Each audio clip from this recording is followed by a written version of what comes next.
This couple is sitting in the middle of a public library making a lot of noise. Now, if you've ever been to a public library, it's supposed to be quiet. The librarian comes and she shushes you and she tells you, please be quiet. Everyone around you is working. They're trying to have their peace. If you want to talk, you could please step out.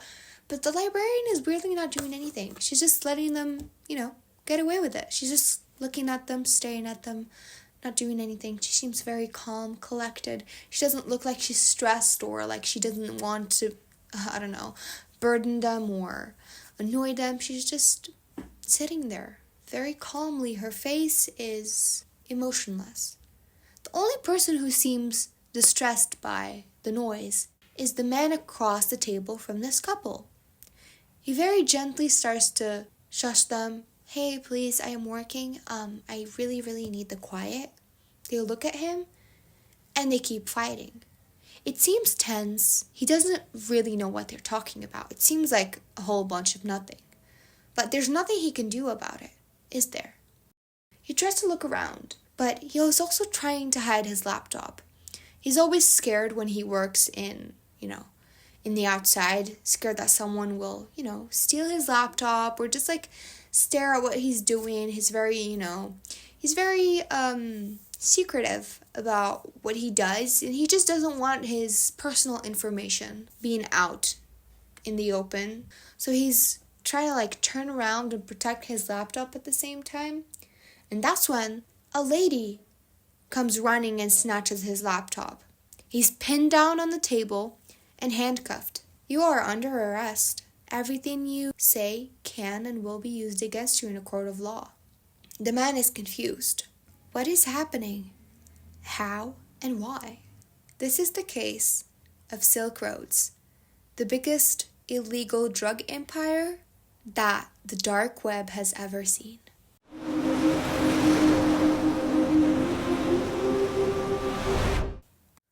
It all started with an idea. Ross Albright was just your regular 27-year-old with big dreams and aspirations. Not only that, but he had strong political opinions. So he was a libertarian, and best way to explain it is that he was against being controlled by the government and against having laws that defined what you can and cannot do. That is the best way I can explain it to you. But he just strongly believed that the government had just too much control over everyone, and he advocated for the free market and civil liberty. So free market is it's like the dark web. He advocates that be legal, and for civil liberty, which is you can do whatever the hell you want every single day without anyone having a say in it. Many of his friends say that he was so passionate and sometimes hot-headed when it came to debating about these topics. He was just very, very convinced that he had to have complete freedom in whatever he wanted to do. It was his inspiration in life and in business that whatever he wanted to do, he could do. Well, it's not very true. I mean, there are laws, there are consequences, but for him, it didn't really matter. He was a libertarian at heart, and he will do whatever he pleases. He was an aspiring businessman, but after so many of his legitimate ideas didn't work, he turned to what he knew best: the web. After endless research, Ross would come across a web browser called Tor, a private browser that could access the dark web without being tracked. According to the software statistics, it is used 15.4% of the time for procuring drugs, and that constitutes the biggest percentage of usage. It was designed by the US Navy and made public in December 2002. It's honestly a messed up invention. I don't know why the US Navy made it public. They should have just kept it, like a private invention for their own usage, because it did create so many security breaches across the nation because anonymous users would use it to their advantage. But for Ross, Tor was his big break. He put his idea on paper, and with only a limited amount of skills, he would create the website Silk Roads. Now, Silk Roads is what you could call the dark Amazon. a free Amazon in an Amazon form. You can buy anything and everything on a website. It's anonymous, 100% safe, and it gets delivered to your door. Just so you can understand this, you can buy morphine and ecstasy on Silk Roads. This was the original idea of Ross. Because it's not that he was like abusive. He didn't abuse the usage of drugs. He wasn't like a crazy alcoholic. He just believed in freedom and he wanted people to buy whatever they wanted. In the beginning, the idea wasn't that people were just going to buy drugs on the website, but he was like, you could buy anything you want. If you want to buy someone's skin, you can do that. That's the idea. That's what he wanted to achieve with this website. He wanted no restrictions and no limit. It's, you could buy or sell anything imaginable. To him, this was not just a business to potentially make a lot of money. It was also a way to free people and help the world. Now, that was his vision. Was it true? Do we agree with it? Not necessarily, no, but it's not the time to discuss it right now. At first, Ross didn't go any further with the idea because there was no way to accept payments online that couldn't be easily traced back to the buyer or the seller. Because, for example, credit cards would keep track of the transaction made between buyer and seller, and it would be easy to, who bought ecstasy and morphine on this website, who bought drugs and alcohol on this website, who bought this and this. They could just go back to the credit card bills or see who received the transaction and who made the transaction. So it just wasn't a safe and completely anonymous way of paying. But then, summer of 2010, Ross would discover Bitcoin. And that's when his vision came together, because Bitcoin is a currency that allows you to transfer money anonymously. Just transfer this and this to that and that. You will never know who this and that and that is. So it's completely anonymous. It means that this website that he's creating would be 100% untrackable. Every buyer or seller would be 100% safe, and Ross himself would be safe. The name Silk Roads, I think a lot of people know about Silk Roads. I personally didn't, which surprises me because these are things that I'm very interested in. So I was very, very intrigued by this case. But Silk Roads are famous trade routes that were used over 2,000 years ago. So the first person he told, and the only person who he really told in his entourage, was his girlfriend, Julia. And she was understandably concerned. But Ross reassured her that he was completely safe, anonymous, whatever you want. Like, I am never getting caught, honey. I am never getting caught, honey. So during the long hours he sat at his desk coding, he watched Breaking Bad for inspiration, which I thought was kind of, ironic. If you watch Breaking Bad, you know what I mean. But in the end, he gets caught. So why would you? I don't know. It's kind of like a bad omen. I don't know. So as he neared the completion of the website, he realized he needed a product as the first listing. No one knew about Silk Roads. He couldn't just promote it on a billboard like, hey, I am selling drugs on this website. Come and watch me or come and buy this. So no one was going to list their products on the website. He needed to create a product that would launch his website. So he rents out a building in the middle of nowhere and begins growing his own magic mushrooms. Now, I don't know if you know what magic mushrooms are, but magic mushrooms are things that you take and you literally become in a fantastical state of mind. See things that do not exist. You will be out of your mind for a couple of hours after the usage of magic mushrooms, and this is just like the basic entry-level magic mushroom. There are other mushrooms that will literally cause you an out-of-body experience where you will not be able to control your body, and your body will do things that are not physically possible. But this is just what I could find. I do not have any experience with magic mushrooms whatsoever, and I hope I never do. And that is how the site came to be. The first ever thing sold or bought on Silk Roads was magic mushrooms. So he then realized that in order to grow the business, he needed to promote the website. If there were no buyers, there were going to be no sellers, and there were going to be no users. It was as easy as that. It wasn't like he could just create posts on social media because that would bring bad attention to him from the feds. So he found a solution to this issue because Julia gave him a very bright idea, I could say.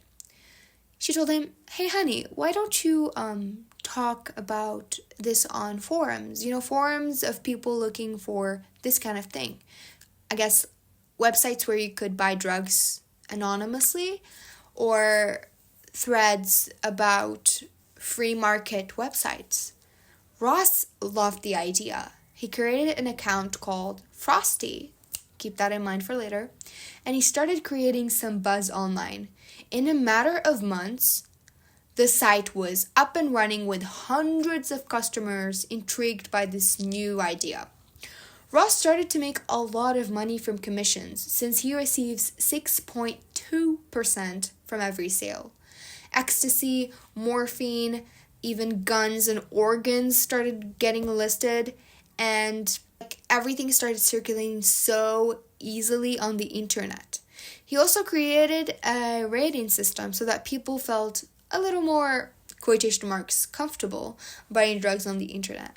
He worked alone because he could not trust anyone, so he was always exhausted, but also incredibly excited because he achieved what he wanted to. His website was growing at a crazy, insane rate, and he was doing the things that he always loved to do. So the success of the website brought him joy, and in just a couple months, he'd made thousands of dollars. But what the success didn't bring him is a healthy relationship. Because Julia was slightly less excited, since the growth of the website meant more attention, and the bigger the attention, the lesser Ross was safe. Articles started coming out, and the news outlets followed closely by, describing Silk Roads as an underground hound of horror. Nothing good came of these reports because now multiple government agencies were watching the site closely and investigating the founder. But because Ross used Tor, it was close to impossible to track him. With the workload and the constant stress and Julia's constant nagging to stop whatever he was doing, that it had gone too far, him and Julia started fighting. The couple started to fight, to break up. It was just starting to become toxic and unhealthy. Julia felt lonely, crushed, and she felt powerless. So she went and did the only thing that came to her mind. She vented to her friend about her boyfriend's illegal business.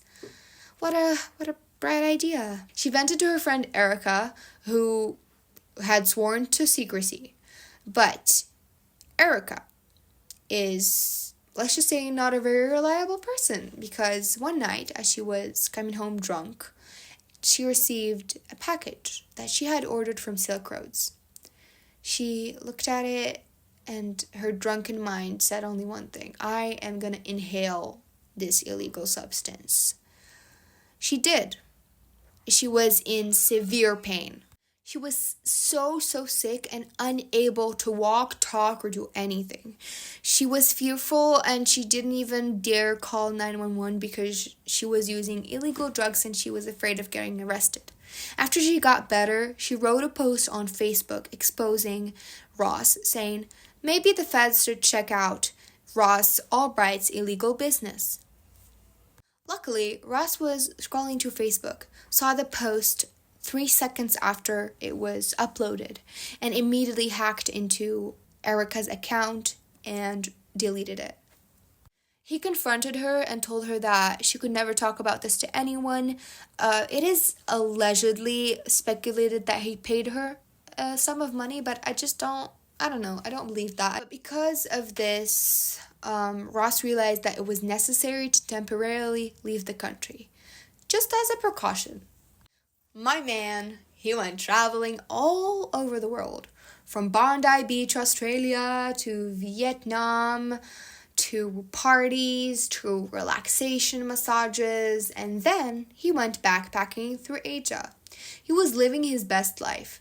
But outside his little bubble, Silk Road grew more dangerous by the minute. The consequences of unregulated drugs was the death by overdose of many teenagers that thought it was just a silly act of rebellion to buy drugs from the internet. But traveling also meant Ross had to rely on internet cafes and motel Wi-Fi to run his business. He was in constant fear that someone would steal his laptop and discover his secret, or look over his shoulder and realize that he was the leader of a drug empire. Not only that, but because of the beginner-level coding, hackers started taking over, stealing the website and demanding ransom. It wasn't like he was struggling for money, but because at this point, all of his coding mistakes started being very visible to very experienced hackers. It caused pain problems and new issues. Shipments were not made, and it was just a lot of stress for Ross. It was then that he realized, like any growing business, he needed employees. So he recruited active users of the website to help him manage everything. Federal agents were assigned this case and took it very seriously. For all they know, this is some very, very highly dangerous man running a very dangerous operation. Little did they know he's just a random guy with a laptop. At this point, the pressure was clearly getting to Ross. He was drunk all the time and didn't have a friend in the world to confide in, since he clearly couldn't trust anyone with a secret that could put him in jail. That's when Variety Jones appeared. He was a very active user on Silk Road. He befriended the creator, Ross, and began to gain his trust. He gave him one brilliant idea. So if Ross ever got caught and convicted, he would get life imprisonment unless he wasn't the initiator of the website. Variety Jones suggested that Ross change his username from admin to Dread Pirate Roberts. That way, if he ever got caught, he could say that he only took over the website after admin and that he didn't make anything, so his sentence would be relatively shorter. They bonded over their political opinions, and Variety Jones became like a life mentor and a great friend to Ross. The authorities were restless in pursuit of Ross, but neither the FBI nor the CIA made any progress. Who would have thought that the person to crack the case was a regular IRS agent with an eye for details? More and more resources were deployed in the search for Dread Pirate Roberts, but Gary Alford, an IRS tax inspector who had been assigned the case, decided to look at it from a different perspective. He was thinking, if I was Dread Pirate Roberts or if I was the creator of Silk Roads, how would I promote it? How would I start this website? Where would I go? How would I do it? And he thought, the website didn't just become big overnight. He must have promoted it. So he goes to Google, he types up Silk Roads, and using advanced search, he filters it to early 2011, which is when Silk Roads first appeared. He would then find many, many posts on forums and Reddit threads and websites that were like big discussion websites from a certain user called Altoid. Now, Altoid was constantly talking about Silk Roads like he was just a regular client. And he then kept looking at posts about Silk Roads, and he found another user called Frosty. And this is where it all comes crashing down. Because in one of the earlier posts, Frosty wrote, "For any more information, please contact me at rossalbright.gmail.com. I'm sorry, but what? Seriously, Ross. How can you be this crazy? He also found posts from a user called Oh Yeah Ross, and it's written Oh Yeah, and Yeah is written YEA. What's actually kind of interesting about that is whenever Dread Pirate Roberts would reply to comments or, write a review on his website or anything like that, he would write yeah, YEA, not yes or Yeah, he would just write, yeah. Now, this is the detail that really made Gary go, oh my god. Did I just crack the case of the century? He was so hyped, he was so pumped, he realized that details were everything. So he organized a call with the CIA agents and the FBI agents that were assigned this case and gave them all the information about Altoid, about Frosty, about Ross Ulbricht. He also made some research on Ross Ulbricht before he talked to the agents. He realized that he was just a normal guy who liked to overthrow the government. On his LinkedIn profile, he says that he was creating a simulation so that people would see what it was like to live outside of government control. Now, that is not something you're supposed to write on your LinkedIn, honey, but I don't know.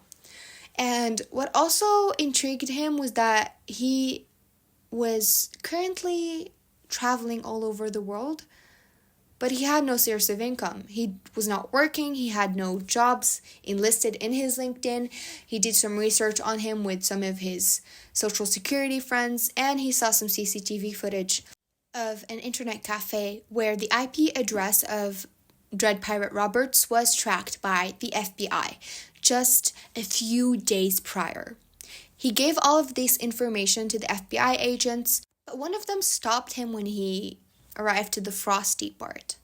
They all told him that they tracked the laptop used to create Silk Road and that it was named Frosty. Now, they all realized they had caught the right guy. It was Ross Ulbricht. They just had to catch this man. But it's not as easy as it sounds. It was going to be so much more complicated because what I just said to you might seem as evidence for the regular eye, but for a judge, this was not be enough to convict someone. They needed very, very specific evidence. While this is all happening, Ross is doing crazy things on the side. So he realized some of the employees he hired are stealing from Silk Roads. So what did he do? He hired a hitman to kill them. But he just got scammed. He sent the money to the hitman. The hitman only just staged killing one of the employees, took the money, and ran with it. Ross never really knew if the guy he wanted to kill, the employee, died or not. He just assumed he did. And he didn't know he got scammed. He really, really genuinely thought that he hired a hitman and that his employee was probably dead right now. So do with that information what you will. So as the whole government team was planning how to take down Ross, he was just roaming around San Francisco, living his life as happy as ever. And he was nonchalant. He wasn't being as protective or protected as he was being in the very beginning. So special agents were following him 24/7, tracking his whereabouts and reporting back to the office. His every move was written down, and they realized he had kind of schedule. He would wake up in the morning, go to an internet cafe, work for a bit, have a coffee and a croissant, walk around the city, go shopping, or go to a park, or go meet a friend. And then in the evening, again, he would go to a public library. This is where it all ties back together. Remember the story I told you at the beginning of how the couple were fighting and how the woman stole Ross's laptop? They needed his laptop to be open. They needed that his laptop not be closed. That was the evidence that they needed, because once that laptop was closed, if Ross was not willing to disclose the password, there would be no real evidence that he was Dread Pirate Roberts or admin or whoever you want to call him. When he was caught and taken to jail, he was taken in for questioning, and he just admitted to it all. He didn't really seem very secretive. He knew that he was caught. It was the end of his noble mission. That's what he said. And he didn't fight back. He was like, this is my faith. I am going to tell you everything. I don't really care. But then he realized that he was in risk of getting a life in imprisonment. And that's when he stopped talking. He was like, I request a lawyer. Bring me an attorney right now. During the trial, his laptop information will be disclosed. It turns out he kept a diary about Silk Roads. It contains a lot of information that discloses that he is admin and Dread Pirate Roberts, because he did try to play the thing that was, oh, I'm not Dread Pirate Roberts, I'm just admin or something like that. But it didn't work because he had Silk Road's diary written by him. So that was evidence and proof enough for the jury and the judge to convict him to life in prison. But before he got his sentence, he sent a letter to the judge saying, please, I know I have enjoyed my youth. Please don't take away the rest of my adult years, something like that. But clearly the judge was not impressed by his letter. I don't want to read the whole letter to you because it's really boring, and I don't know. It's like a fake apology, like, I'm sorry. That's it. People died because of what he did. And all he had to say was, I'm sorry, but please don't take away my old age. We don't care about you, Ross. I'm sorry. And you were very stupid. At least if you're a criminal mastermind, we would have felt some pity for you, but we don't. And that is the end of today's story. I hope you enjoyed. I hope you had a great time. I hope you subscribe and like and give me a rating on Spotify if you're listening, and comment down below and tell me everything. Tell me what you thought about the story. Tell me if you want me to do more scam or stories like this one, if you want me to do more videos about the dark web, because I do know a lot about that, surprisingly, even though I've never been. So thank you for listening. If you've listened till the end, I thank you very much, and have a great day. Have a blessed day. I love you so much. Goodbye, everyone. Goodbye, my crime berries.